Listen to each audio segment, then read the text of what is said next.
Hello, everyone, and welcome to another small screen Star Wars. As always, I am Julian Mush. I'm joined by Rachel Wilkinson. Hello. And we're going to be talking about today the latest episode of The Bad Batch, Season 3, the final season, Episode 8. Wait, what's it called again? Bad Territory. Bad Territory. Yes. I didn't have my notes in front of me. We'll also talk about the Acolyte trailer. I assume you watched it, Rachel, or are we going to have to pause and watch it live here? I did watch it. Okay. I'm just trying to remember it in my brain. That's fair. Yeah. Maybe we should have rewatched it before we started recording, but That's fine. we'll wing it like we always do. We also talk about that's it. Just those two things. Just the trailer and the episode of The Bad Batch. It's been a long week for me, Rachel. It's I don't know if you know this. I don't think I told you. We had a home invasion on Tuesday. What? Yeah. Actually? Yeah. What the fuck? Yeah, it was really crazy. Some guy threatened me with my own knife. What the hell? That's I know. So scary. Yeah, so the lesson is lock your doors, folks. Oh my god, I'm so glad you guys are okay. Yeah, we're okay. But it was crazy. And they stole my good knife. They did. And my car keys. Oh, did they take your car? No. I moved my car after they left. Oh, okay. Fuck. Is that all they took? Was a knife and your car keys? Or Yeah, that's it. That's wild. And some booze, actually. They took some booze because the booze is right at the front door. Oh, right, yeah. It's strategically placed to be a trap. You know, you get stuck at the front door, just stealing the booze. Yeah, it was pretty scary. Don't recommend having your life threatened first thing in the morning. It's not a That's not a great way to start the day. I'm assuming it was I don't know the proper word. I would say a criminal, a vagrant, and it's probably not the best. I don't know. term. They look like gang something or other, face covering and stuff. Ugh. Yeah, very scary. Yeah. I didn't So have sorry, my that's awful. blaster on me to protect myself. Yeah. I'm assuming you guys have called the cops and everything. We did, but yeah, they were useless. They showed up like 45 minutes later. Wow. It's okay though. Thanks. It was just like I said. It's been a stressful week. No, of course. We did. Fortunately, I had recorded an episode with Jeremy on Monday, so I wasn't distracted for that. You can actually find that. I hadn't been able to post it until yesterday. Actually, wait, today. I'm losing my track of my days already. So this episode is going to drop as it typically does on Fridays. We're recording live today on a Thursday. Thursday at 8:30, usually around somewhere between 7:30, 8 o'clock. Start time for our live streams. That's on YouTube and Twitch. And the episodes drop on Fridays for these Bad Batch episodes. However, we also have if you're not just a Star Wars fan, maybe you like nerd culture in general. We also have a regular show, the flagship show, the Tower of Babel podcast. We do that on a semi-regular basis, more semi-regular when we have the Star Wars stuff going on, taking up on a weekly cadence.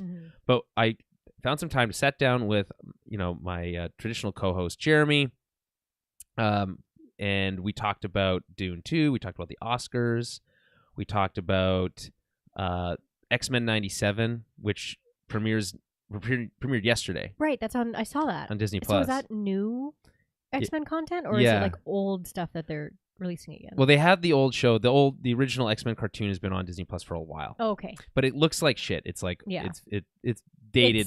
It's like the old Spider-Man stuff. Exactly. Like old, same era. Yeah. And then anyway, so they decided they were going to relaunch that show. So it's not a reboot. It's not a remake. It's a continuation of the series from 1997, picking up right where that show left off. That's with a slightly updated art style.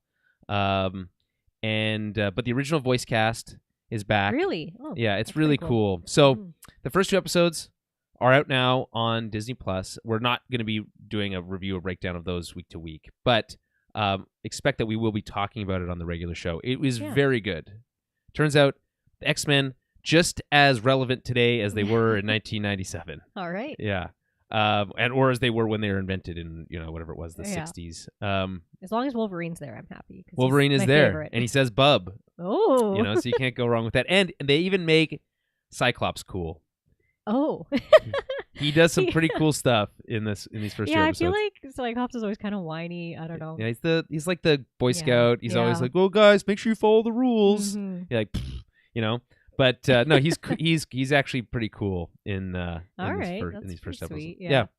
So highly recommend you check that out. Those are also Wednesdays, I think, which same day as the Bad Batch drop. So I had a really nice time last night unwinding to an episode of The Bad Batch, then 2 episodes of X-Men, as well as the Screen Crush recaps that I watched in between. So it's which are in and of themselves at like 20 clock in at like 20 minutes each. So it's they're like an episode of TV alone. So yeah, that's what I do to pass the time when I'm not being invaded. Okay. Yeah, you should move. I don't want to move. I don't want to live in fear of. I'm not going to let them control my life. I mean, fair. Yeah. No. I'm the master of my own domain. Anyway, let's talk about the Acolyte trailer. So okay, yeah. The Acolyte trailer, interesting. So we knew about the Acolyte for a long time. We know we now have a release date for it, which is, I'm trying to find it now in front of me. But while I look for that, I'll say a couple other things. The trailer set a Lucasfilm record for 51.3 million views in the first 24 hours. Wow. Which is very good, but it's also being review bombed, which is really annoying. Review bombed isn't bad. Like people thumbs downing it on YouTube and stuff. And who still thumbs down things on I don't know YouTube? who takes the time. I mean, people who have takes the time to organize an entire campaign designed around review bombing the show. Why? Why are they mad about it? It's like you haven't even seen. Well, you just saw a trailer. That's it. So I wish I could tell you, to be honest. I think I don't, not to be reductive. There are people who have quote unquote legitimate concerns with, and I say that in air quotes for those who are listening to the audio only, legitimate concerns, as they like to say it, about the quality of Disney Star Wars, and they like to quantify it as Disney Star Wars. So it doesn't matter what they put out there. It doesn't matter, and it doesn't help that they're trying to quote unquote push an agenda, which is always the other thing that you hear. Yes. And of course, this is a show that's run by a woman, so that right away you have to, and stars a woman, so God forbid that be okay. So that that just makes it I can see how that would anger the trolls. The trolls. Yeah. So whatever. This is like it's really funny. We're having this conversation again.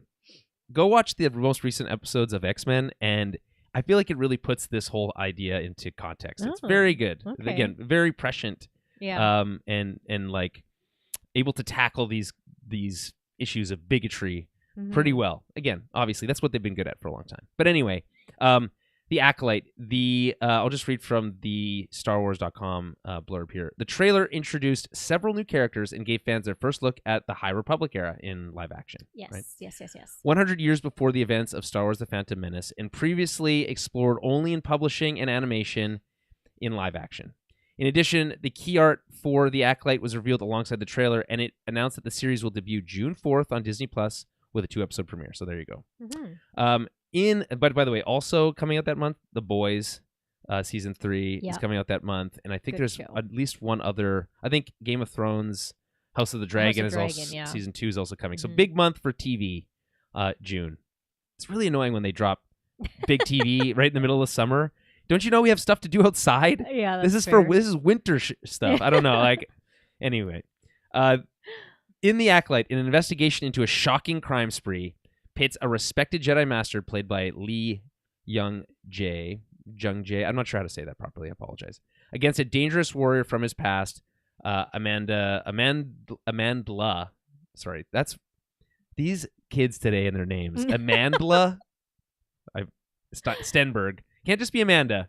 Got to put an L in there. Amandla Stenberg. As more clues emerge, they travel down a dark path where sinister forces reveal all is not what it seems. So, pretty cool. This is from series creator Leslie Headland, and there is a bunch of stuff like the key art and teaser poster are really cool. It shows a lightsaber with like a streak of blood, but of course because people suck, they're like, oh, it's a I'm not even going to say it. It's so dumb, so I'm not even going to say it. The tagline: "In an age of light, darkness rises." Right. People are upset that, and this is where their quote unquote legitimate concerns come from, I guess. People are upset that they are breaking canon here because they're introducing Sith. Although we don't have any reason to believe that that's actually what's going on, they're just assuming that that's the case, right? That they're breaking Sith because in episode 1, They said, "Oh, the Sith have been extinct for 1,000 years," Right. as if the Jedi weren't proven to be full of shit at that time. Well, that's the thing, and whatever proven to be extinct is. They just thought that, right? Like Yeah, and a lot of stuff they thought at that time was wrong. Yeah, right. I mean, I understand if it's all of a sudden they bring out Sith in this show and they're like, oh yeah, it's Sith, and it's confirmed or whatever. Then maybe, but at the same time, yeah, you're right. You don't know that that's what they're doing yet. Yeah, I don't know. Also, I saw this on Twitter, and this reminded me of this moment from episode 1, which is that Qui-Gon literally fights Maul, mano y mano on Tatooine, and then comes back to the council. And what do they come back with? Oh no, the Sith have been extinct for 1,000 years. Yeah, my guy, I just fought one. Yeah. Where do you think? Like, what do you think? So, like, exactly. And they could have, like, they've obviously been around, like, longer, right? Like, It's not like that was just the first day that the Sith came back. Right, that's day one. Like, yeah. So, I mean, they just maybe haven't interacted with them, right? So, but again, why are we taking this one Jedi Council? I think it was Ki-Adi-Mundi who said it. Why are we taking Ki-Adi-Mundi's word for it when we have proof to the opposite? We know for a fact that they weren't extinct because who trained Darth Plagueis did, right? Yeah. But then who trained Plagueis? Yeah. So it's like they were around. Yeah. So it's like, give me a break. Anyway. That and I mean, like, in these High Republic novels and stuff too, like, there are bad guys that aren't the Sith as well. And I don't know if that's the same, like, angle that they're going for. Probably not. It's, I'm assuming, different. I can't remember if it's the same or timeline or different or Sorry, what? Like the High Republic novels? Yeah. That came out, like, with all the like the Nile and like dealing with that, like the incident or whatever. It's like that hyperspace lane. The hyperspace stuff, and I don't know what it's called. Is it called the Starlight Beacon? Yes. It's like their big, like, whatever thing. So I don't know where this kind of falls within that timeline. I don't know if they've exactly set, but we know it's close to that because some of the characters from. Because I was gonna say, I feel like there's some of those characters from those books in this. Yeah.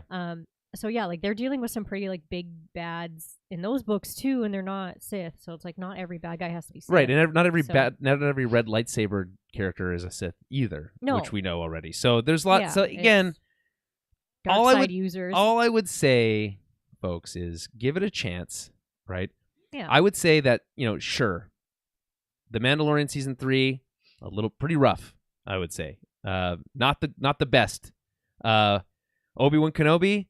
Certainly some pretty high highs there, but some pretty low lows in that.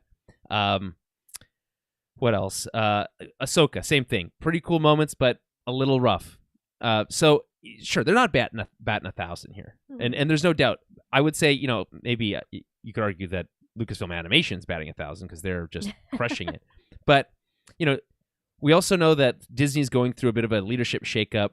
Yeah. There was an era not that long ago when Obi-Wan was greenlit, for instance, that was like, make everything, make it as fast as you can, and make it for cheap. Right. And so they have pulled, and that was affecting Marvel. It's still affecting Marvel and their ability to, like, bring butts to the seats for MCU movies. Mm-hmm.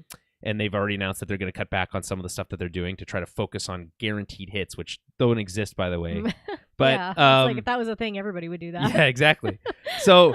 Just ask Sony and all their stupid Spider-Man spin-off movies. I'm not going to go see, whatever Spider, what's it called? Widow. What's the new one with Sydney Sweeney in it? Oh, it's not Black Widow, but it's like Madam Web. Madam Web. Yeah. I'm not going to go see that, or Morbius. I thought Morbius. They're making another one. No. That was. Oh. I'm just saying those are the movies that they make, and I'm not going to go. Or Kraven the Hunter. I'm not going to see those movies, right? Mm-hmm. And so the refrain has been that it's diluted the brand. And gotcha, I can you know what, I would even go as far as agreeing with that. There has been some dilution of the brand, and you could even say with Star Wars, where it's like you went from one of the biggest movie franchise of all time to there hasn't been a movie in who knows how long. Right. Yeah. Right. But Star Wars is on the small screen right now. That's where it's living. Mm-hmm. We cover it. And we're not here to shill for Star Wars, but no, I am here to say give it a chance. I just don't understand what you don't like. What is there not to like about this trailer? Because when you look at it, it starts like, okay, so we're going to get some more time in the temple. Yeah. So very cool. On Coruscant. Super cool. We've got, at the very beginning it starts, close your eyes can deceive you. Where have we heard that before? It's a direct through line to Obi-Wan Kenobi's first lesson to Luke, right? They also revealed, by the way, we get real sets. So if you look at, we pause it here, we get a pagoda, which is classic Star Wars stuff, but also like real sets and lots of extras. Yeah. They've already announced that they didn't use the volume for one single shot in this show. So, and we praised Andor for being, feeling grounded and real because they were using real locations. And I'm hoping that we get something similar feel out of this. Obviously, different creative team, but it's unfortunately, better for worse, the volume was really cool when it first started. It had a very short shelf life, and it was like then became known for like, oh, this looks like shit, which it did in Obi-Wan, for instance. Right. So I am sympathetic to all these criticisms, but again, I have to ask people, when you're seeing stuff from Star Wars that has a bunch of people with lightsabers fighting other people with lightsabers, what more do you want? Yeah, what else do you want from this? Like, I don't get it. So, like, it's wild to me that that people are already mad when you don't even have like much of a basis to be pissed off. Exactly. Yet. Like, it's just like at least wait till the first episode to drop before you're gonna completely, 100% decide to hate it. Right. And like we got this scene in this like this bar. We've got looks like new alien designs, and they don't look. It looks like this combination of CG and practical, so they look great.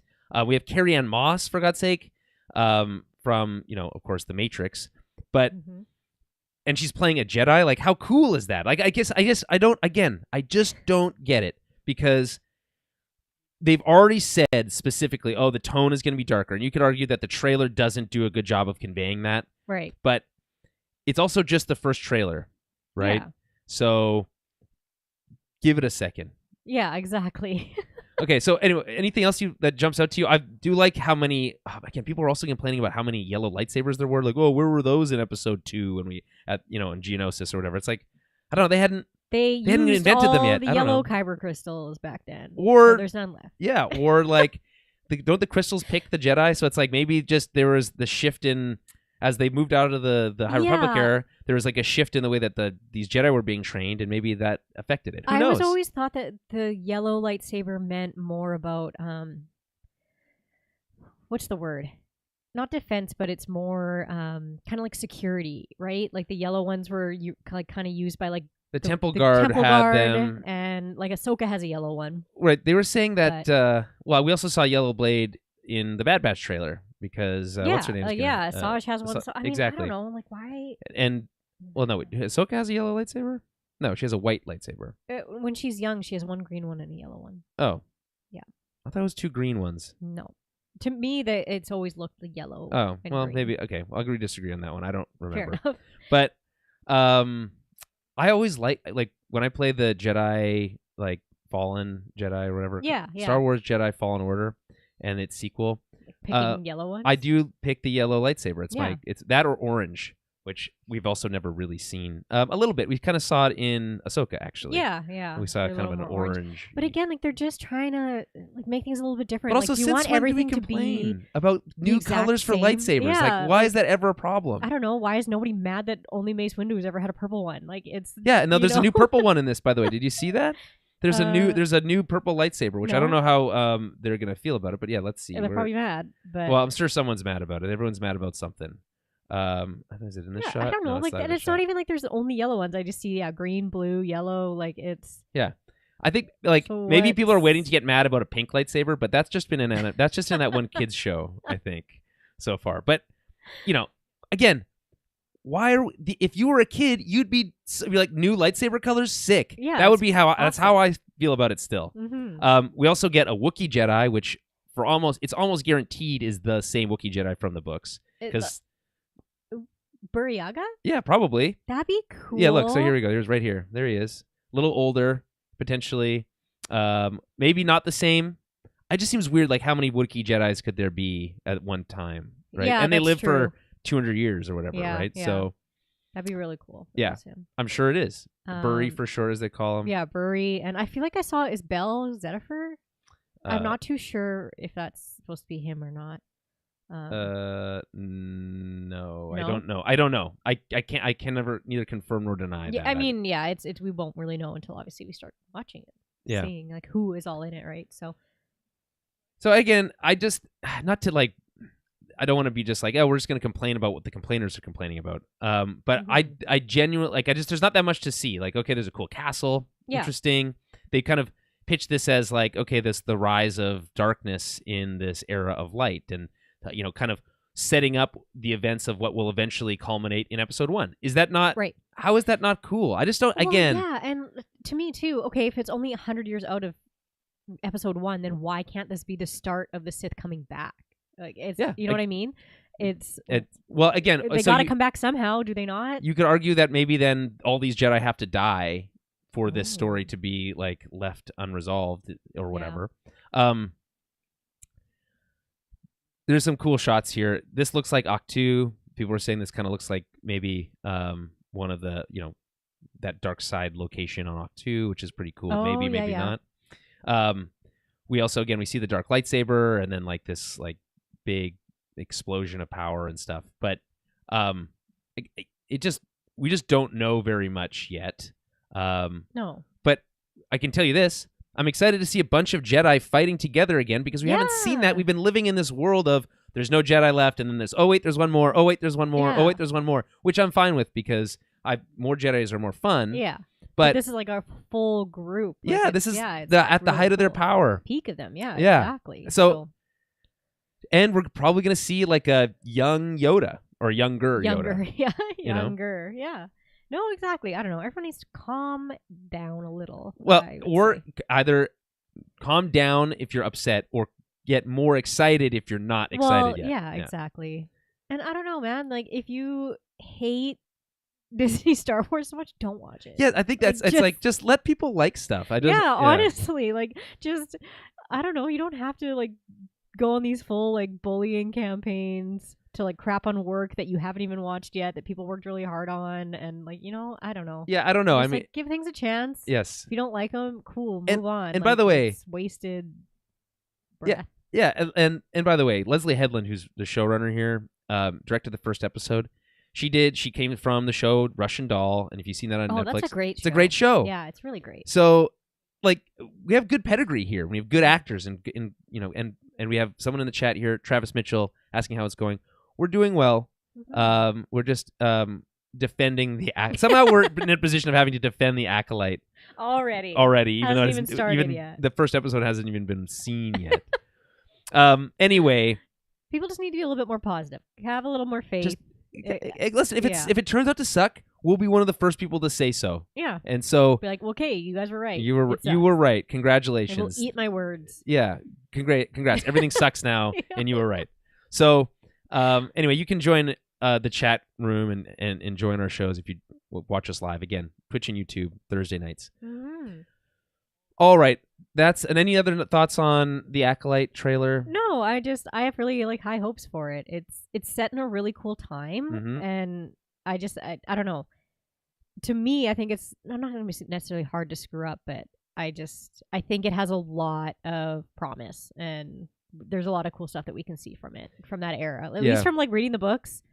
I don't know. Seems like a pretty cool time. So. Yeah, well, again, it's we just rarely the last time we saw that many Jedi, it was when the Jedi were at the their most vulnerable. Yeah. Right. Yeah. And so this is a different era where you hope that they would make better decisions, and there's things to explore here that we've never really seen before, and maybe less boring politics. Hopefully. I like the boring politics personally. Well, but that's just me. I get it. I understand why people might not. This could be like more fighting and training and cool stuff. Yeah, well, I think that's going to be there too. The Trade Federation. Yeah, it's blockades. Trade routes. Like I mean, again, I like that stuff, but it's wild that they made a whole movie about it. So the one other thing I would mention about this show, which I read the other day, which is that Leslie Headland intentionally included someone who's never seen Star Wars in their writer's room. Now, people are getting upset about this too, but I think it's actually brilliant because what they wanted was someone who could be a sounding board, so they could say, okay, we're right. All these other writers who know the Star Wars lore and understand all these kind of tropes and things that are used in Star Wars, Right. and then be able to say, hey, person who's never been exposed to these things, you're not contaminated, quote unquote, by these preconceived notions. Yeah. Right. What do you think about this character arc? Does this make sense? Are these characters compelling in and of themselves, regardless of their connection to lore? Does the story feel, have a through line that feels, again, compelling? Yeah. I think that's a brilliant, I think that's really smart. like, way to cover your blind spots. Which is also like probably also pretty difficult to find. I thought that too. I was like, where are you finding someone who's never seen Star Wars before? Well, or at least, like an established writer Right. too that, doesn't have a lot of. But I mean, it's fair. Like, there's some people who are just more, they're like, I like Star Trek and I don't watch Star Wars at all, right? So there are people like that out there, but that's just interesting, especially in Hollywood and in that industry. I guess there's every type exists in that space, and that's cool, and that is so smart, and it's I don't know. Well, it's similar to what they did with Andor, also, which not exactly that way, but the creators of that show are not diehard Star Wars fans, and we got ultimately a much more compelling character drama. Yeah. In that show, because they were writing character first, which I really like. If there's one lesson that I was like, if I could just like grab a studio executive by their collar and like shake them and be like, remember this, right? It's like, hey, characters are actually the most important part of your story. It's not about the plot. Yeah. So fucking get out of the way. Let these creators create compelling characters that aren't being, held back or bogged down by the need for some sort of minimum amount of action scenes or whatever. Yeah, absolutely, right? absolutely. So, anywho, that's enough complaining for now. For now, let's move on. We'll talk about, again, The Bad Batch, Season 3, Episode 8, Bad Territory. What do you think about this name? I think it's a little bland. Yeah. I'm just gonna jump ahead here. This is not my favorite episode. It's a little boring. Yeah, and the title's bland. I was like, I'm very. This is, like I said, I'm meh about this episode. Fair enough. The IMDb rating is 7.1. Would you go above or below that rating? I'd say I would give it a 7. Okay. I'd take away the 0.1. Okay, right. They lose. That's funny. Let me read the recap from StarWars.com. Okay. Fee contacts the Bad Batch, reporting that bounty hunters have been retrieving M-count targets for the Empire. Mm-hmm. In response, Hunter and Wrecker travel to a distant planet to find Fennec Shand, hoping that she'll have the information they seek. She agrees to help, but on the condition that they secure her own elusive target, Sylar Saris. Hunter and Wrecker must use their unique skills to finish the job, while back on Pabu, Omega and Crosshair in addressing his tremor. Yeah. Omega aids Crosshair in addressing his tremor. Travis Mitchell with a point here.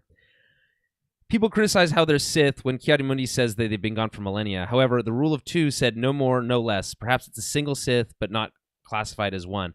I mean, You're right. I also find it, we also know that, for instance, the Emperor, Palpy himself, wasn't the strictest follower of the rule of 2 concept. No. He had like backup plans. Yeah. And Vader had his own, acolytes, his own Padawans, his own, so apprentices. So, I just would say like this, they've already said that this show is attempting to challenge our understanding of what we thought we knew of these concepts. Yeah. Right? So again, keeping an open mind that it doesn't necessarily mean it's a retcon to go and introduce new ideas into the Star Wars universe. In fact, I would argue that the Star Wars universe is desperately in need of new ideas. So I'm excited, and I appreciate that comment, Travis. I think that's accurate. Okay, so backing to the Bad Batch. As you mentioned, you thought it was a little bland. I thought it just felt... it's one thing to go like, hey, we need intel, we're going to go and find Fennec. That's cool. Yeah, that's right? fine. But then not getting any at the end of the episode and then being left on this cliffhanger that feels that's like, exactly, I don't know. I just feel like they could have condensed this whole whatever they did in this episode into the first third of the episode and then kept going. Like, yeah. I don't know why this is kind of like on its own. We have to spend a lot of time de-arming mines for some reason, and there's no. The problem with that is that it that moment where they're disarming mines has no. It doesn't do anything. It's just taking up time. There's no. The characters don't learn anything. It's just an opportunity for an action sequence that comes after, I guess, a little bit of waiting. So it's just kind of. It doesn't inform the character. It doesn't inform the plot.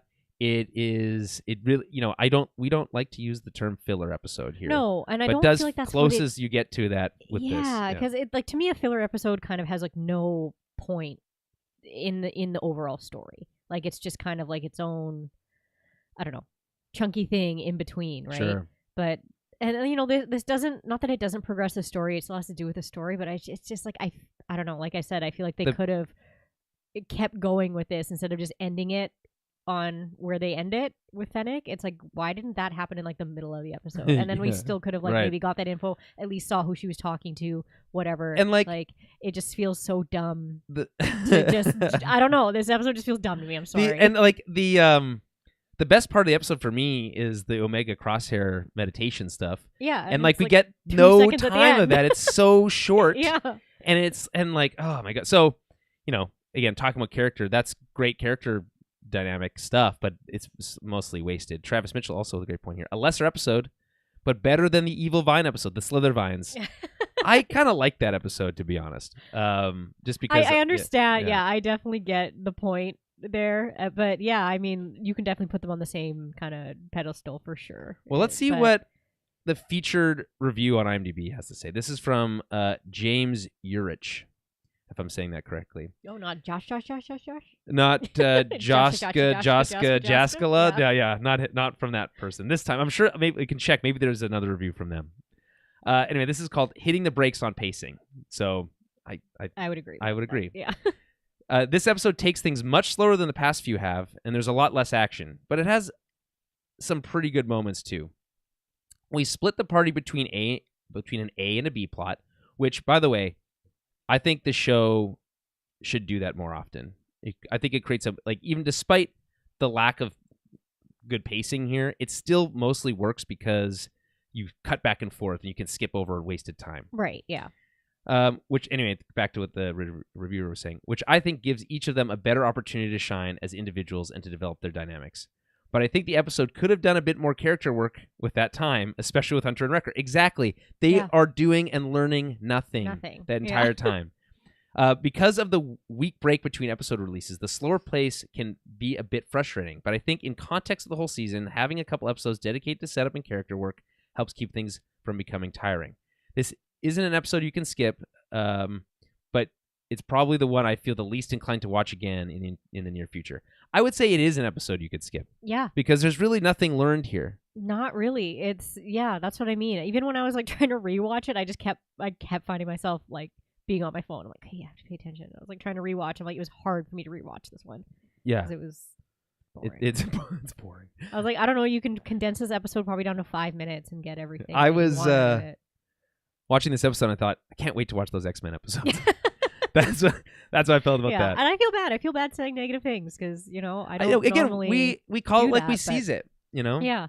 But I was like, yeah, this one just fell really flat for me. I don't care about alligators, crocodiles. I don't know what you want to call them. They're space gators. Crocogators. They have a name. We'll get to it. Yeah. By the way, the other reviews coming in at 2 out of 10, 4 out of 10, 1 out of 10.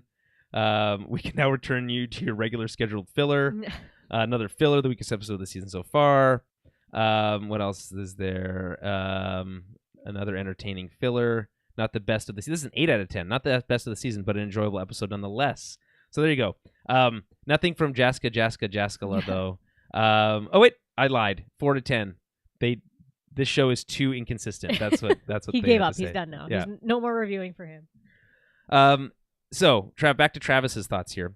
By splitting Crosshair and the rest up, it shows the trust building, and by Crosshair not being with them, it shows how much they need him instead of someone like Fennec. Yeah, I agree. He needs more character work, and as you say here, Travis, seeing him joke and be vulnerable and mentioning Kashyyyk as if he was, jealous that he didn't get to go, I think Right. is good work. I think the one thing we need to be aware of is that, I guess, two things. I think what frustrates people about this is that this is the final season. We just don't have time to dick around. Yeah.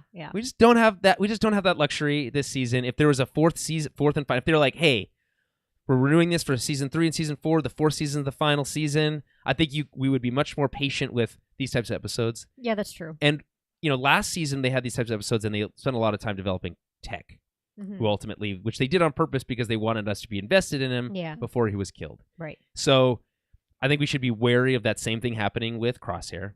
Right. And I think it's very likely that he might not make it out. In fact, but it's also possible that none of these characters make it out. So I think that still makes for some compelling narrative.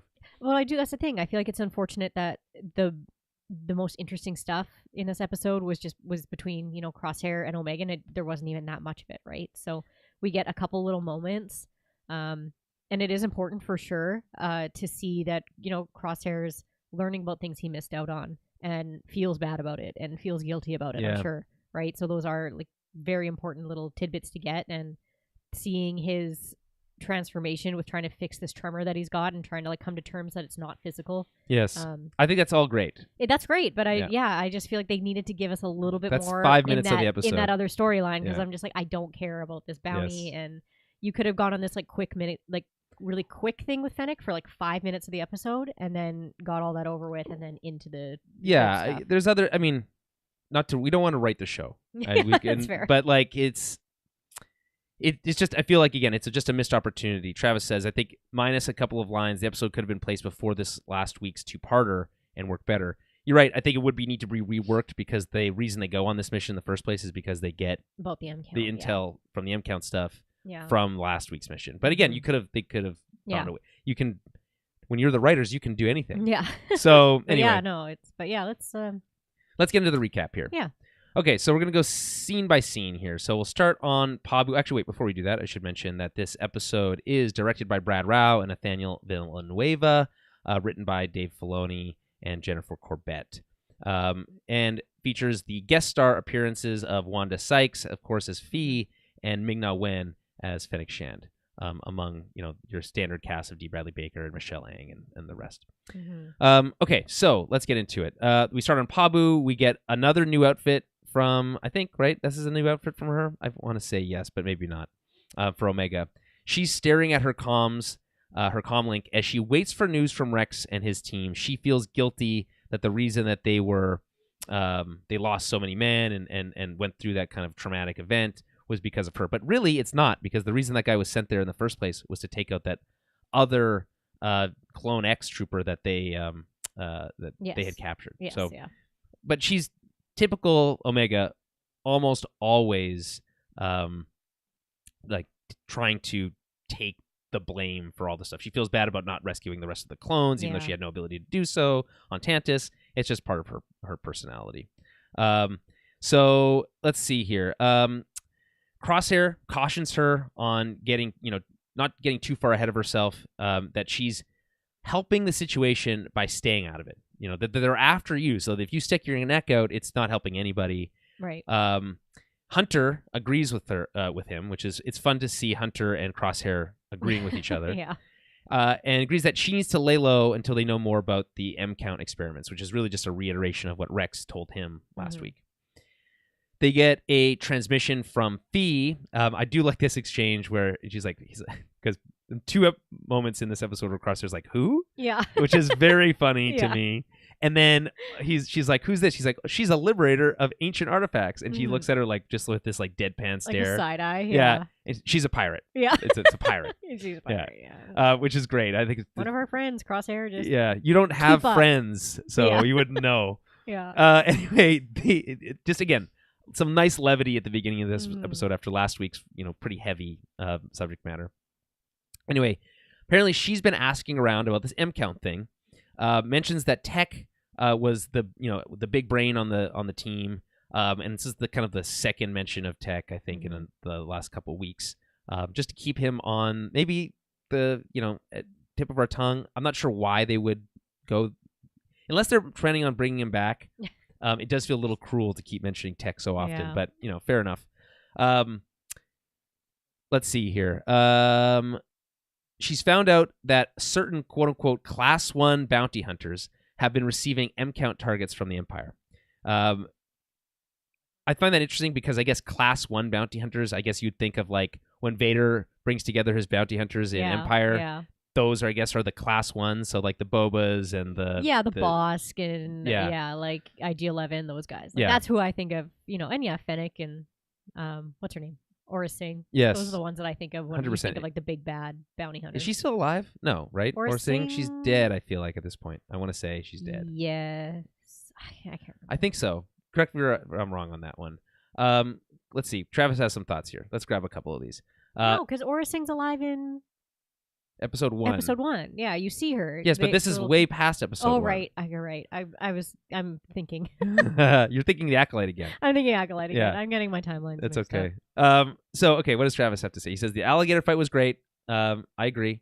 And I love the callback to Sylar being a gladiator on Ordo Eris from the Fallen Order, which is cool because you also fight in that same arena in that game. Yeah. Another mention of a few Last Jedi homages with the good guys, bad guys line from Fennec.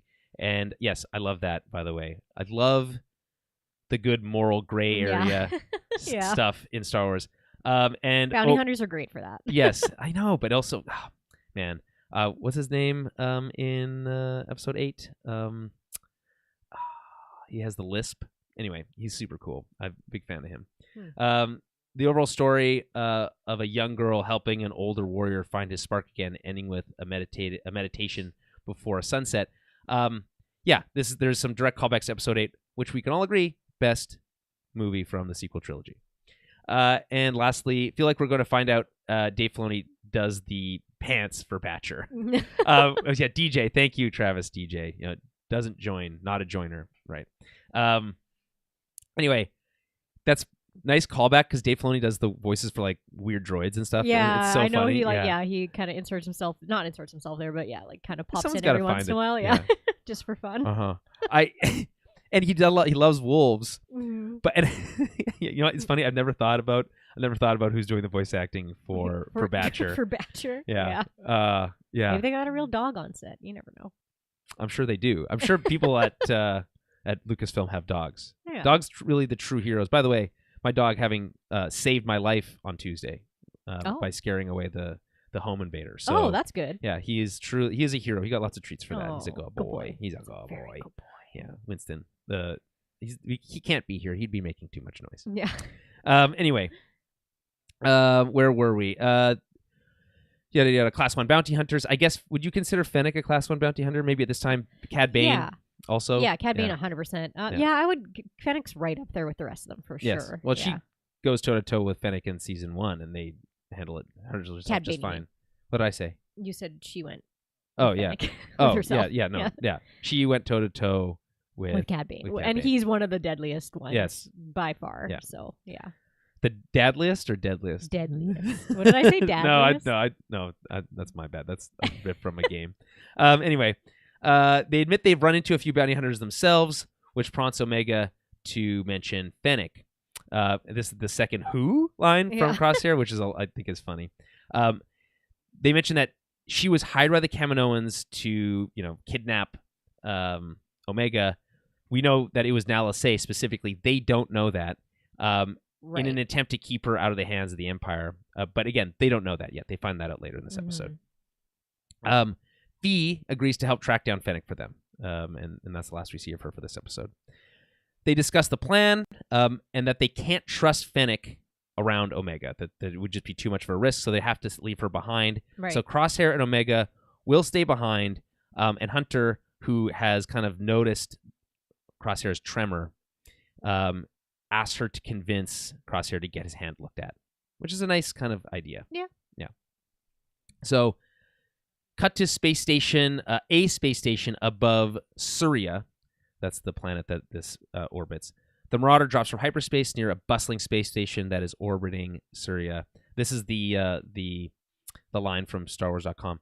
On the space station orbiting the world of Surya, mercenaries and other travelers can dock their ships and find their next job. If they are brave enough to walk the darkened corridors and tangle with some of the most feared assassins in the galaxy. I said it was a little sketchy. Yeah. Yeah, kind of like my It's a little neighborhood. sketchy. Yeah. Yeah. I was like, you basically live in it. So Yeah, exactly. I'm Yeah. used to it.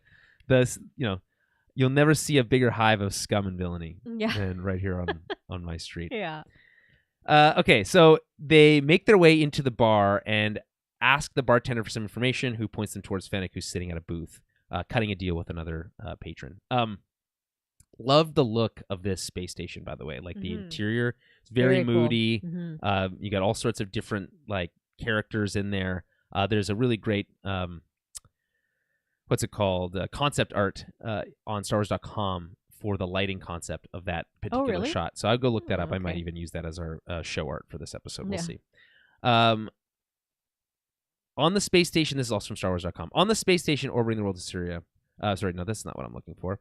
There's another line from StarWars.com. With a bar tended by a former Pitchroid, Tanda's Cantina is a bustling corner of the Syria space station. A dingy dive bathed in the warm glow of neon signs. Droids are welcome, but the laws of the Empire don't apply to patrons cutting deals with the galaxy's bounty hunters. Brawls routinely break out, settled by blaster fire or blunt force trauma, which we see, of course, happen here. We see a Bith and like this other patron get into a fight and get shot. It's classic cantina stuff. Star Wars cantina that you always see, where it's just like the music stops for a minute and then it's just like keeps going. Yeah, clean them up. Anyway, they interrupt Fennec again as she's cutting a deal. I love getting just these little slices of someone else's like story, right? Yeah. They have to know it was from me. That's non-negotiable. Yeah. Right? Which is such a funny, like, that's always how you get caught, right? Yeah. Like by being like, oh no. They need to know write my name on the bullet that you shoot them with or whatever. Yeah. So and like why is this person so desperate to get a hit in or whatever? And they seem like they're like out of their depth a little bit, you know? Definitely, yeah. Kind of like Luke was when he first entered that cantina the first time. Yeah. Anyway, so they're cutting a deal. She at first tries to blow off Hunter and Wrecker, but they insist. She says she remembers them. She says they're the clones that cost her, a big score. They admit they want info, but it'll cost them, which again they knew and expected already. Hunter had already given Wrecker a warning, like don't reveal too much information. The less she knows, the better. Which is just good advice for any negotiation, really. Yeah, you want to hold your cards close to your chest, especially when the person on the other side carries a big blaster. Yeah, especially when you're dealing with bounty hunters, you never really know where their allegiances are, and they might sell you out for more. Yeah, right? easily. Yeah. In fact, she might have already. We don't know if that's what the situation is there. Anyway, so they shoo off the other guy. I love how he's like, well, but we were cutting it. It's so funny because he's like, at first he's like, we'll finish this later. And she's like, no, you can stay. And then they stay. And he's like, and she's like, okay, leave. Yeah. And he's like, what? I thought we were cutting a deal. And it's, I was going to meet my friends down at the Tashi station, whatever. So I think that's just is just a fun side thing. So they admit that they want info on end count targets. They can't really beat around the bush on that. No. Right? She says it'll cost them more than they have, but they can work something out. Classic. We can, you can be indentured to me. That's totally fine. She wants to take down a target of her own and would like their help to do it. And specifically that they work for her. She made that very clear. Right. And so they cut this deal because they're desperate. By the way, every time we've seen Wrecker and Hunter cut these deals, they've never had any leverage. No. And so this continues to be the case, a no leverage situation here for Hunter and Wrecker, as they are basically forced to just do whatever they say because they have, again, no leverage. Yeah, they're basically not, they're not really getting a reputation for it, but at this point it's like they can't do anything without having to do like a side quest first, right? Yeah, very video gamey. Yeah. Okay, so they cut this deal and they agree they'll take her ship, which we've seen now in multiple episodes of animation. Very cool ship she has. I don't know if it has a name yet. So we cut back to Pabu quickly, and we catch up with Crosshair and Omega, and AZ is running tests on Crosshair's hand. But they've already gone through all the quote-unquote medical treatment options and had no luck. Right. So AZ suggests it's maybe not physical, but Crosshair storms off, assuming that AZ is insinuating that he's making it up or it's all in his head, right? But he does say, to be fair to AZ, does try to clarify that if he knew more about the experiments they were running on him on Tantus, that he could maybe help find a solution. Right. Right. I guess these droids not really programmed for like a good bedside manner necessarily. No, they're not. Right. They're just or mental health training of any kind. We all know in Star Wars there's no mental health. There's his hand has just lost the will to work. She's lost the will to live.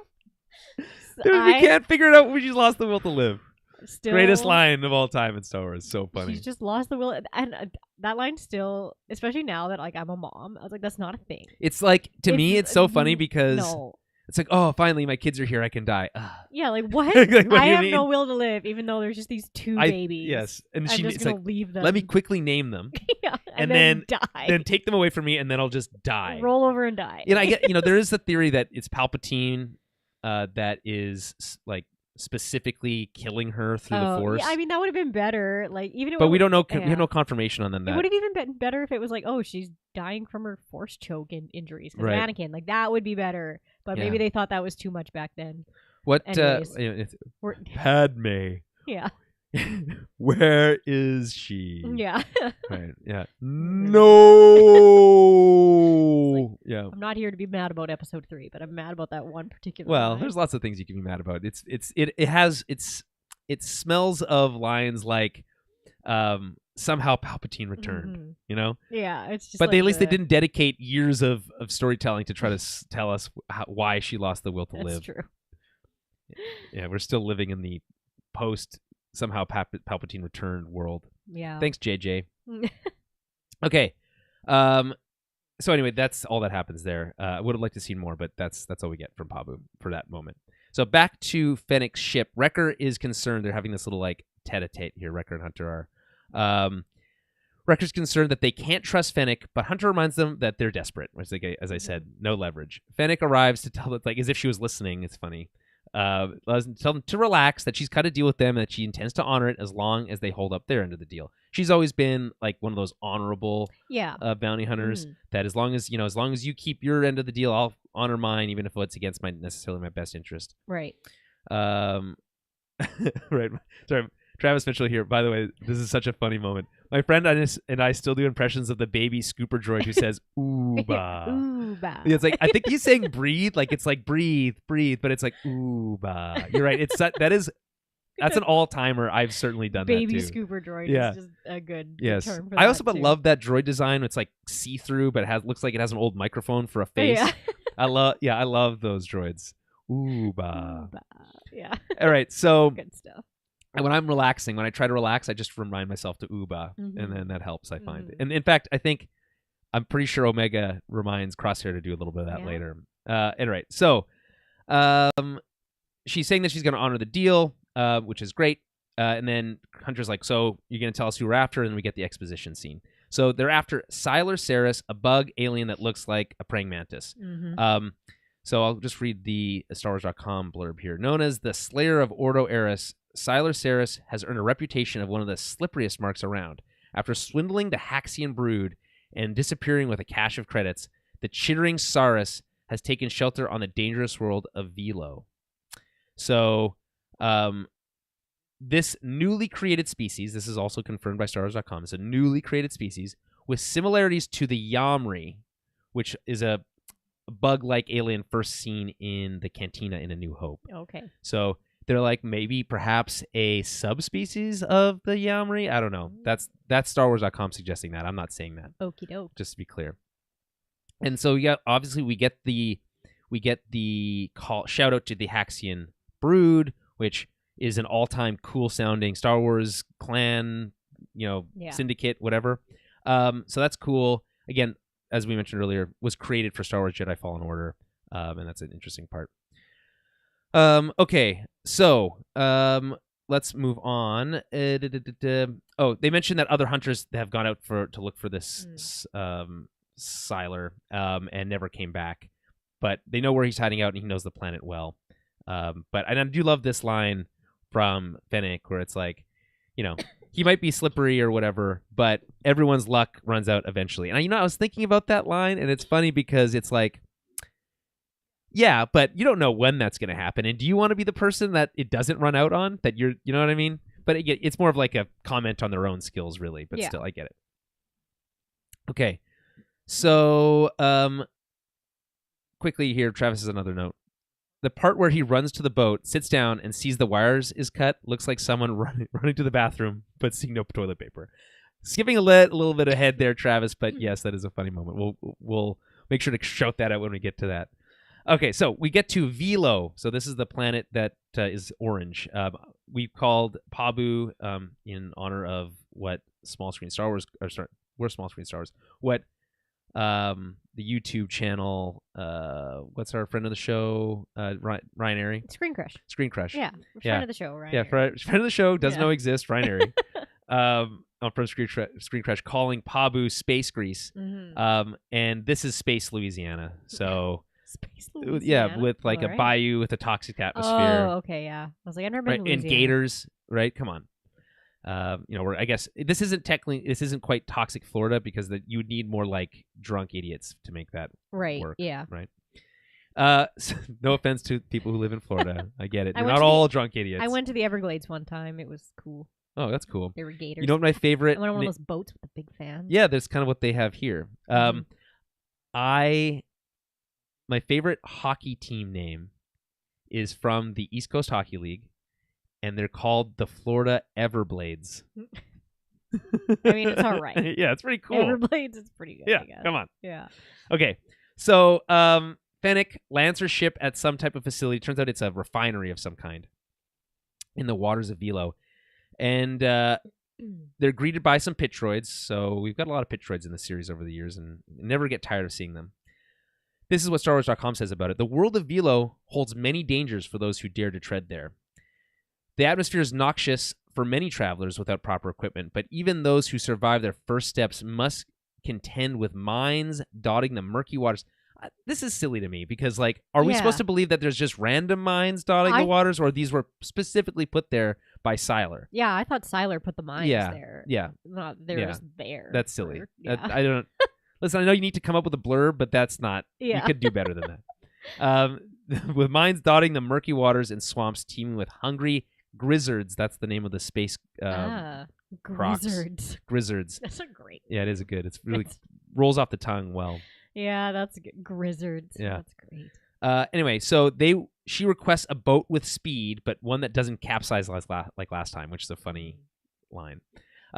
They're shown to a space airboat, which it can something what you kind of similar to what you saw. Yeah. But they call it a hydroskiff. So on the Velo docks, hydroskiffs can be bought, bartered, or rented from the droid dockmaster who oversees the small fleet of decrepit boats. Mm-hmm. So, and I do like it also has aquafoils. You know what aquafoils are? No clue. They're really cool. There's like those blades that stick down under. So you actually, some boats have them. If you ever watch like really expensive sailing competitions, okay, you'll see these catamarans. In fact, you see it in the Christopher Nolan movie Tenet. And in that movie, again, the idea is you have a typical hull, and then underneath it you have these blades that act kind of like wings. That's like an airfoil, right? Like a wing has, but it's a hydrofoil. So as the water passes over it, it creates lift. So it lifts the boat out of the water and then onto at a certain speed. And then really the only thing in the water are these blades, which allows you to be like super low friction against the water. So you can go really fast, which is really, really cool. And then you can get these like a skate. Yes, kind of like that. And then there's these like boards that you can get. It's kind of like a paddle board, but it has a hydrofoil on it. So if you get going fast enough, you can like get onto this hydrofoil and you're like standing on the board. I don't know. Pretty cool. That is pretty cool. Yeah. Now that you've explained it to me. So it has aquafoils. So it kind of looks like it has like mini pod racer parts on it, which I think is cool too. But again, it's just a space airboat for Space Louisiana. Once on the trail, she orders Hunter, as the tracker, to track the hideout or whatever, and Wrecker to cover them because he's the explosive expert. She's like, I know you guys. You're an explosives expert and you can track stuff, which again just feels unnecessary. We already knew that. She tells Wrecker to keep his eyes on the water, and he's like, "Whoa, what's in the water?" And he's like, "Well, just let me tell you, I wouldn't go in there." Yeah. Why wouldn't you just give him all the information? Yeah. Well, that's more fun to show us. Yeah, later, I wouldn't go in there. Yeah. Okay, so sometime later, Hunter, which by the way, we get this like nice Star Wars wipe here, which is always, you get the, like the soft wipe, and I like that. Sometime later, Hunter has them stop the boat. He spotted some type of mine. They jump into the water to kind of figure out the situation. Turns out there's dozens of mines on sensors. If they went over it, they'd explode. So Hunter recommends going around, but Fennec wants to push through so that they can maintain the element of surprise. So she covers them while they disarm the mines one at a time. So this is just super boring to me. I just find the whole thing about water mines. I also think that the look of this planet is relatively bland to me. I've seen people say, "Wow, they look so good," but it just doesn't look good to me. Mm-hmm. But yeah, it's just personal taste. Just my opinion, man. Yeah. Anyway. So we cut back to any thoughts on that? Do you want me to? No, pause? I'm just no. You're just this bummed. is kind of like where I was just bored of the episode, right? I'm like, okay, cool. There's water mines. Yeah. Again, I like the banter here. It's like, well, you said never to go in the water. Yeah. Whatever. And she's like, well, I'm not going in. You're going in. Yeah. So that stuff is fun. I'm all for good fun. Star Wars banter, but I feel like it needs to be in service of something more interesting than this. So we cut back to Pabu, and we're back with Crosshair and Omega, and now they're doing some target practice, but he's still missing. He still sucks. He says he must be a Sith because he deals in absolutes. It's either hit or miss, he says. Mm-hmm. There's no close. He's like, she's like, oh, that's close, which is such a cute little kid thing to say. And he's like, no, close isn't good enough, which, to be fair, is true when you're a sniper. For a sniper, yeah. Yeah. It's Yeah, it's Their not what you're looking for. Point is, I do like not to miss. Omega's very politically appropriate response, which is like, you're still more capable than most. Yeah. It's like your boss giving you a kind of a soft compliment. A good pat on the back. Right. Yeah. Yeah, you might have sucked this time, but you're still better than Steve over in accounting. Because that guy really sucks. Yeah, exactly. Anyway, Omega wonders if AZ's question, and she's wondering kind of out loud, about it being maybe more of a mental thing wasn't so off base, right? She tries to give him some hope by suggesting, that there may be some things that they can try to help heal your hand, even if AZ isn't able to be a part of that, and it maybe not be a medical procedure, but there might be other solutions that we can find, right? I do, again, the banter here is good. We have this I have an idea, but you're not going to like it, right? And he's like, well, what is it? He's like, well, you don't like anything. Yeah. He's like, well, that's true, It's true. So yeah, it's all, and again, him being open to this idea in and of itself is nice, and he just being a little just generally more laid back here, even though he refuses to take off his armor. Yeah, is nice. Again, more of this would have been better for me. I agree. Yeah. Mm-hmm. Okay, so we go back to Velo, and Hunter and Wrecker are just about finished disarming the mines. Thank God we didn't have to watch all that. But Hunter senses something approaching, some type of threat, and gives Fennec a heads up. We have Space Gators inbound. She's still rocking the same blaster, by the way, that she's using in her first appearance in The Mandalorian. Right. And I think that's cool. That's my point on that. So back to Travis Mitchell here, our honorary co-host. Yeah. A way to help that mine scene, I think, would have been to have Wrecker and Hunter talking while they're doing it. Wonder if Crosshair, Crosshair, they're going to break down and die too. So, I think we talked about this early in the series this season, that Hunter almost at this point feels like the least developed character on the show. We just kind of he just feels more like an archetype than a fully fleshed out character. Crosshair has these inner demons. Wrecker is this, he's the silly. He's also a little bit more of an archetype, but even then, I feel like he's gotten more character development, right? Than Hunter has. So I'm not necessarily worried that the most capable warriors on this team here are going down anytime soon. But if they do, they're all going to go out together. At the end, kind of like they were getting ready to do on Kamino when they were able to make that escape in season 1. Right. So, yeah. Okay. Anyway, the Grizzards attack. This is what StarWars.com says about them. Poised for attack and able to swim through the murky waters at speeds that threaten to overcome a sluggish hydroskiff. Didn't she ask for a fast boat? But I guess these gators swim fast. Yeah. So they're trying to make their way back to the boat, but Hunter is grabbed by his like backpack. So we get to see Wrecker wrestling a gator, which is kind of that's fun. Like this is like the most fun part of this episode, right? Like at first I didn't realize that Hunter got grabbed by the backpack. I just saw him get grabbed and he was just getting like thrown around and like thrashed around, and I was like, holy crap, he's really getting like laid out by this gator. Yeah, right. And I was like, oh man, like he's getting real beat up. But then I was like, oh, I grabbed him by the backpack. Okay, that makes I also sense. thought that too. It was like, man, that is wild. That is really violent. Yeah, but no, it's just his backpack. I was like, a real guy would be dead. Yeah, this is why they have those backpacks. Yeah, they really, by the way, really well attached to the armor. Yeah. Travis saying that he thinks that Echo is the least developed one, and it's a shame they haven't really done anything with him. I think they rely on the character development that Echo got in Clone Wars. Yeah, D. Bradley Baker says that the way he treats him anyway is the grumpy clone.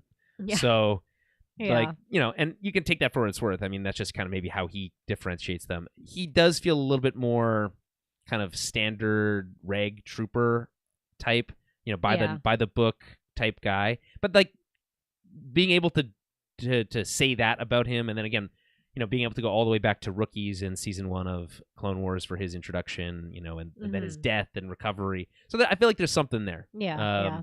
And when we were introduced to the Bad Batch, those scenes in the Clone Wars, those 2 episodes, or might have been 3, didn't really do it for me. And we certainly didn't really get much development of any of those characters. No, they gave them their very basic, right, kind of cookie cutter personalities, and that was about it. But we do get to see Hunter take out a lot of droids with his knife. Yeah, just knifing them for no reason. Yeah, the hard way. Yeah. Okay. So, where were we? So Hunter's being attacked, and Wrecker is wrestling a gator. So as they try to take off, 2 more gators get on board. Hunter takes one out with his blaster after he loses his knife. And Hunter picks one up and throws it. Yeah.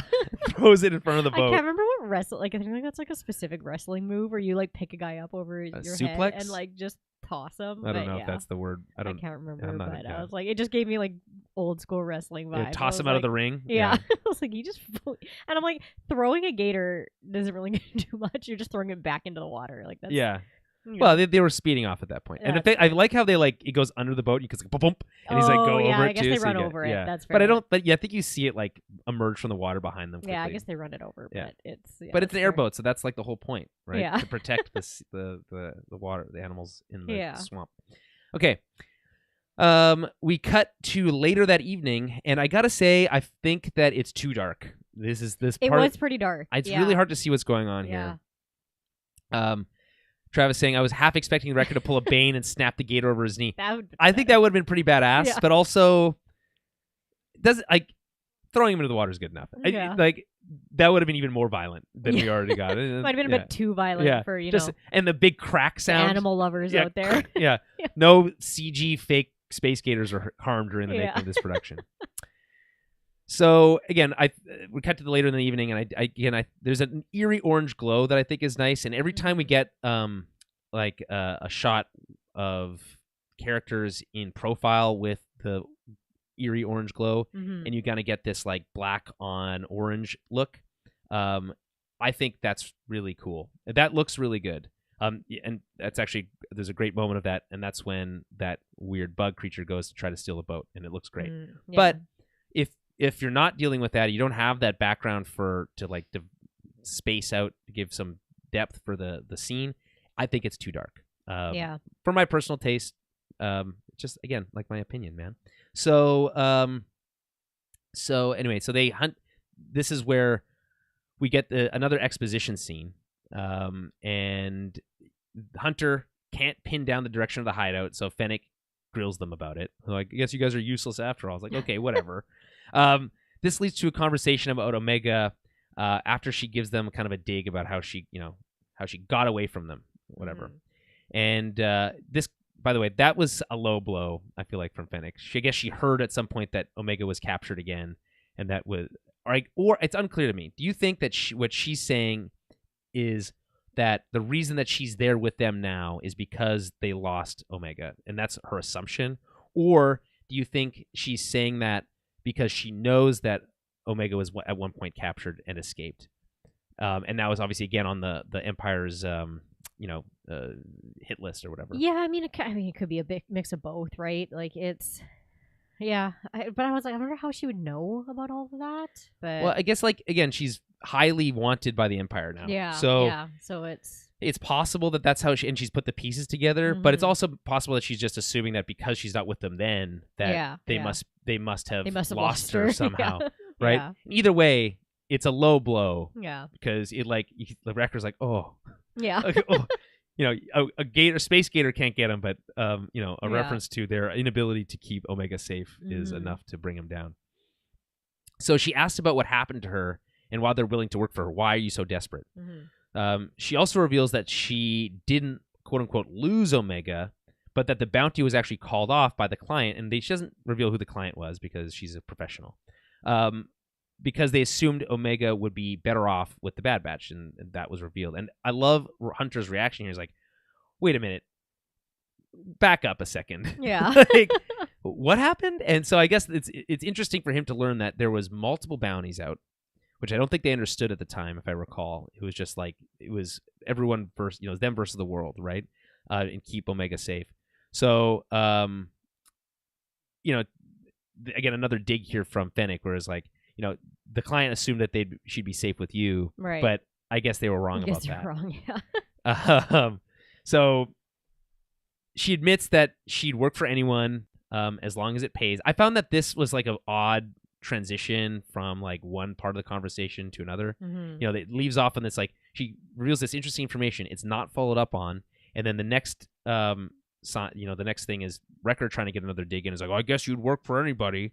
It's like, you have no scruples. Yeah, is really what he's saying. And he says, Brett Hunter saying like, money's not everything. And I love her line, which said, that's because you don't have any. You don't have any. Which feels like something someone who is rich would say, which it's true. I don't like those people. Yeah. No, she's got a lot of good digs at them. Travis saying, maybe it's just the settings on my TV, but the lighting issue wasn't noticeable for me. I did notice they were emphasizing the lights on their armor, accessories to highlight the scenes. I agree. I did like seeing like their packs have like their bright green, blue, red, and lights or whatever on there. That's cool. It does make me question how stealthy they can be when they have glowing lights on their armor, but True. This is something we just allow for in Star Wars. And how dare you, Travis? Because I love my TV. Oh, you haven't heard about Julian's TV, Travis? Someone tried to steal my TV on Tuesday, and they failed because it's heavy.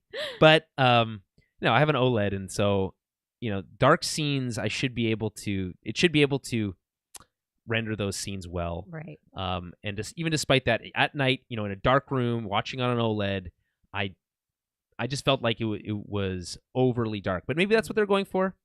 And obviously they don't have to deal with the same problems of like what we were getting in like Game of Thrones, where they're dealing with real light, and this is all simulated light, so they can do whatever they want with it.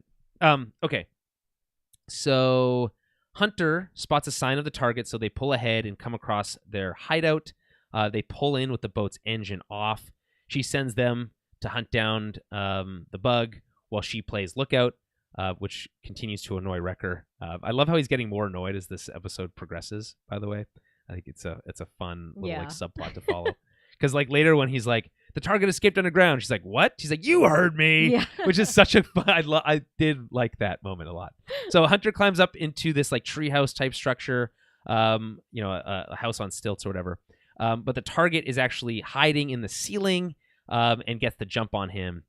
So they get into this like close quarters combat fight with the bug while Wrecker comes to help.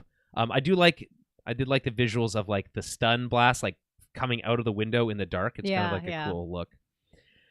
How it kind of lights things up in blue. And then I guess credit to the show. Even despite it being dark, when they were using their blasters, I thought it was a really good visual effect to see the flash of their muzzle essentially reflecting their armor and their stuff. That's something that season 1 Clone Wars could never have done, dreamed of doing. Never. Yeah, I don't even think they had dynamic lighting at that time. Okay, so again, the Saurus, is that his name? Escapes. And Sylar, yeah. Saurus. Both of those things are correct.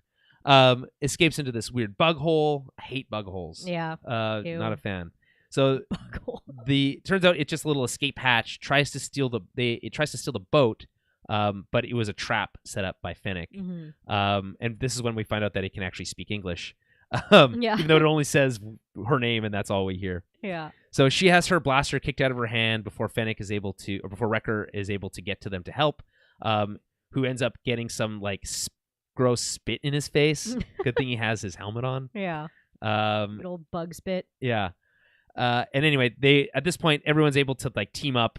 They all get a turn with their stun settings. They 3 shots Takes to quite take a him few down. to take him down. Yeah. Which is, I like to see that, like different species having kind of like different what's the word, like strengths against the stunning. Sure. Where it's not necessarily like just one's gonna do it, right? So. Yeah. Well, and I feel like, correct me if I'm wrong, maybe this has been seen before, but I feel like this is the first time, including the CX trooper last week. Yeah.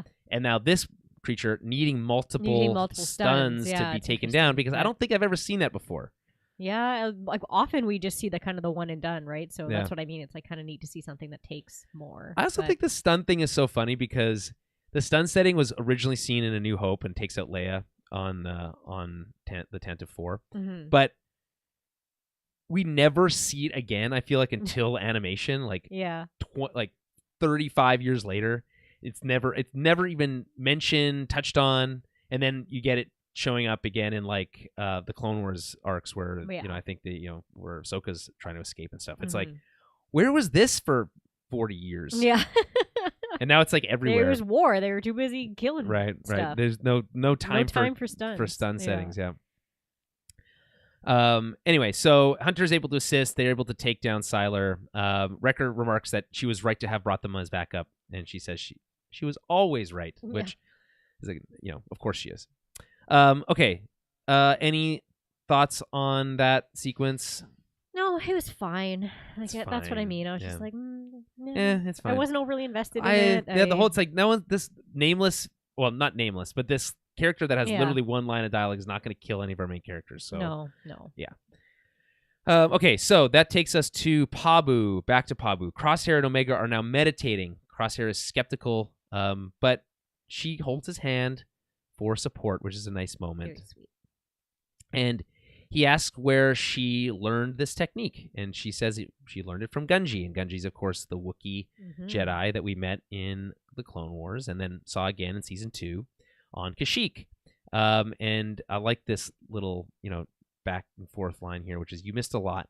And it just, the way that she says it, I feel like is it's a really good line reading. Yeah, it is. Because it kind of has a lot of, there's more, it's filled with all sorts of emotion. Like, you should have been here. You would have enjoyed these missions. We went to Kashyyyk, as Travis mentioned. It's almost like he sounds jealous of that moment. Yeah, like, you got to go to Kashyyyk. And just like her kind of matter of factly stating it, like, you were wrong for not having been here. And his response is, I know, which classic Star Wars line, but also is also weighted against all those things because he's understanding that she's implying those things and is able to say, I know I made a mistake. Yeah. It wasn't just that I missed it, it's that I actively avoided it. So, yeah. Yeah. I should have, gotten out of the way from my own ego and been there. Yeah, right. Seriously. Okay, so Travis, another note here. There were a few mundane beats that made me laugh. When Fennec swats the flyaway, and when Fennec lifts the ramp of her ship with Hunter's foot still on it. Yeah. Yes, those Just are a couple little digs. Yeah. I like those small little character moments that you can kind of catch. That you kind of have to maybe catch on a second viewing and stuff like that. It's cool. Okay, so they do some meditating. Close your eyes and focus, which I guess is all you need to do to meditate. There may be more to it than that. I'll try and I'll let you know. Yeah.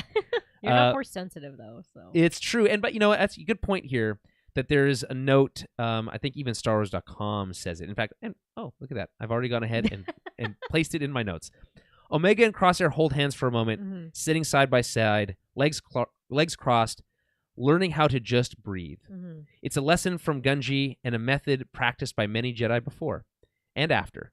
As brother and sister meditate on a rock overlooking the calm Pabu Sea, we're reminded of Luke Skywalker, alone on Ahch-To, and using all of his strength to project a battle-ready image to Crate at the end of Star Wars The Last Jedi. Mm-hmm. And 100%, I don't think that's a mistake or an accident.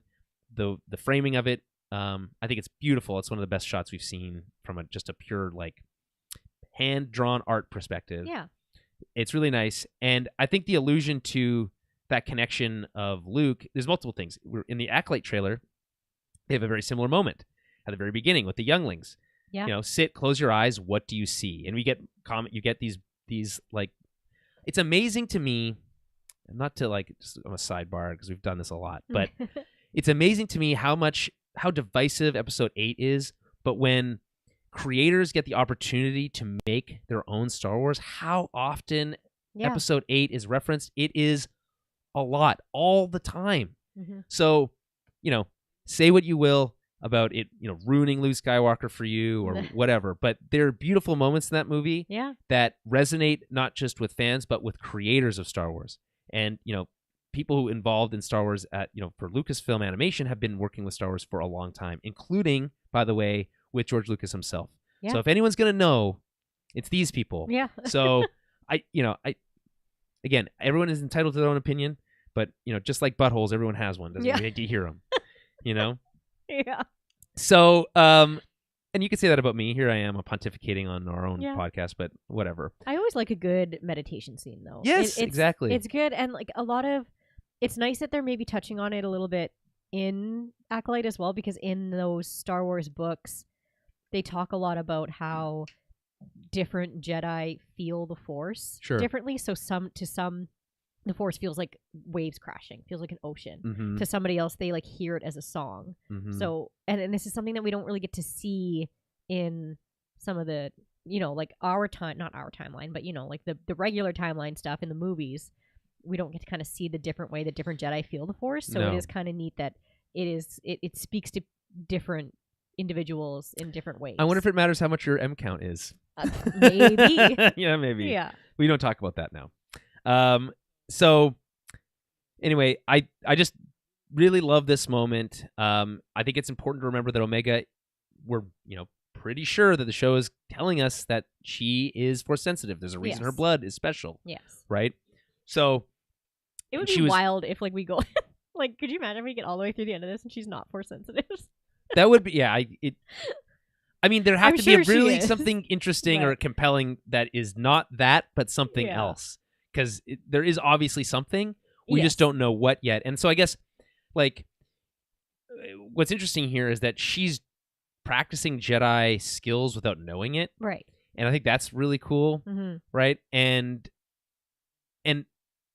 her ability to, she's an empath, right? So her ability to understand Crosshair's mental struggles, there's no one better suited to do this. Like, this is probably the best possible thing that could happen to Crosshair is having someone like Omega being able to, even from the very first episode of season 1, be able to understand his guilt and his self-loathing and all these things, and be able to lift it off, the weight off of them by imparting lessons that she doesn't even know that she's so intuitively learned and understands.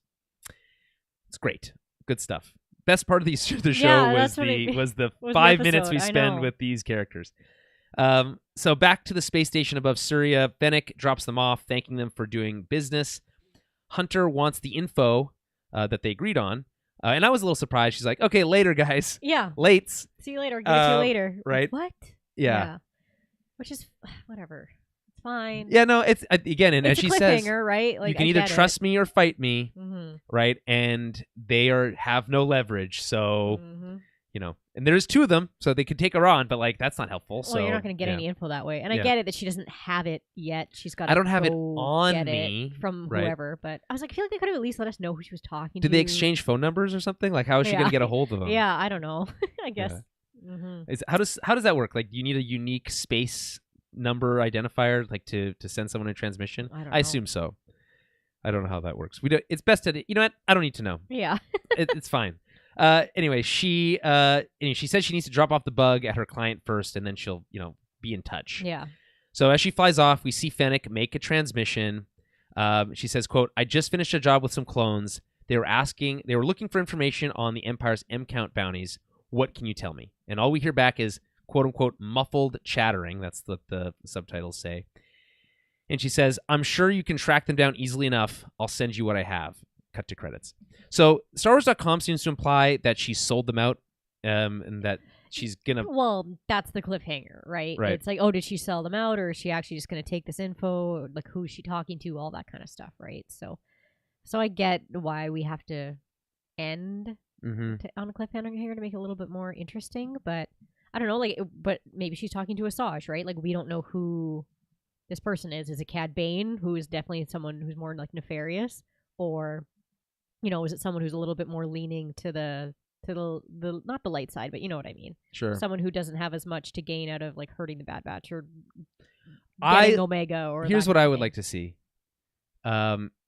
because what we've never really got a chance to deal with too much is Boba Fett having to come to terms with the fact that he is also a clone, which we get a little bit of, but not much. Mm-hmm.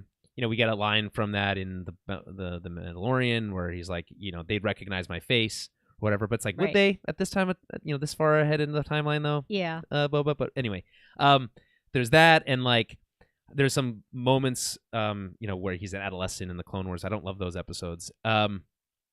So a little bit older, he'd still be an adolescent here at this point. Boba, would potentially have there might be something there. Is all I'm saying. I don't know. If it's Cad Bane again, I swear to God, it's just like I like Cad Bane, but I don't think Cad Bane brings enough of a emotional punch to this dynamic for that to be compelling. So I would like it to be okay. What are the chances it's someone we know? Probably pretty good. Probably pretty good. That's why I thought maybe it's Asajj, and like that's kind of what she's doing right now. Possible. Is that she's bounty hunting, but like, kind of under a different name. She's got a different look, so they may not like know who she is, right? Well, they wouldn't know anyway. Or who's they in this case? The Bad Batch? The Empire. Oh, the Empire. Yeah, because like Palpatine would know who she is. Right. Yes, but that's true. If she's operating under a different name or whatever, but so if she's I can't really see her bounty hunting for the Empire, but she may. Hey, everyone needs a job. Yeah, right. So, because she's got to come in at some point here. So, but yeah, I guess we'll see. I don't really know who any like other like Fennec's like kind of contacts are, like who she kind of rolls with. But we know about Boba, and then so people are saying, well, it can't be Boba because Boba saves her life in Mando, and it seemed to be implied that that's the first time they met. Right. But the way that it's not necessarily, because it's many, many years, like I think 40 something years between those events, between now and then. And also, she says specifically when he says that his name is Boba Fett, that she says that Boba's dead. Right. So it implies that she maybe knew Boba and maybe didn't recognize him in his older age or something. Right, yeah. I don't know, but I think connecting Boba Fett to more clone-related stories would go a long way to help close the kind of the loop on that concept of being the only unaltered clone. And then, of course, we have Omega, who's his sister, for lack of a better term, right?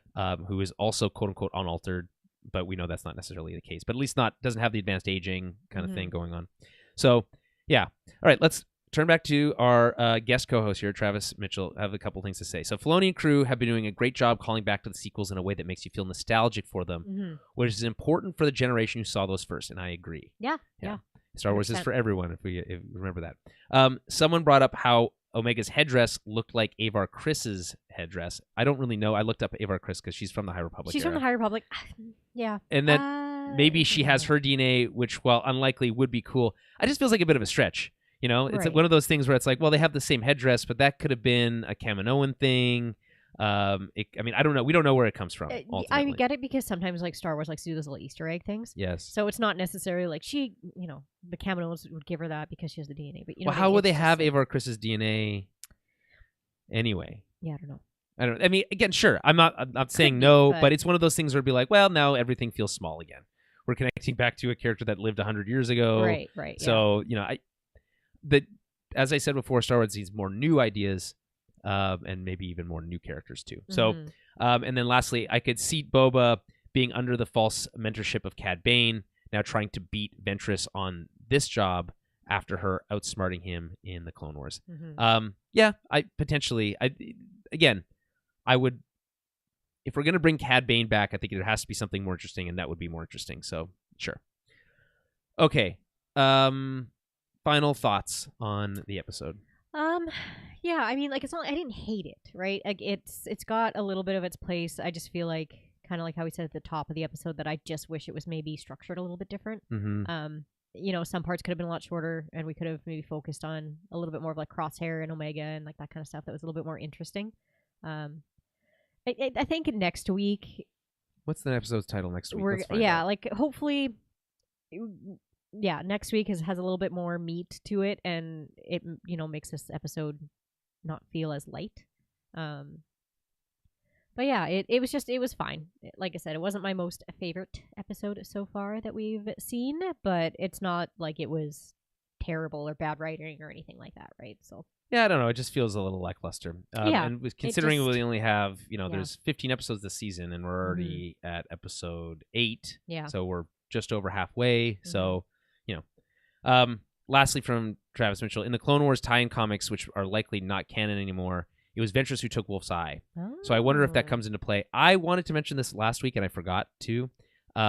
I feel like that's exactly like one of the things that they would recanonize in a show like this. Yeah. So I would not be shocked if that happens. Is his eye not gone? He has a missing eye. No, I know he does. But when we saw him last, was his eye? He's still, the scar was there already. Oh, okay. So it was already gone. It would have. It's happened already. Gotcha. So whatever that, if they have a run-in with Ventress, then it's possible that they would have some. Say something about it.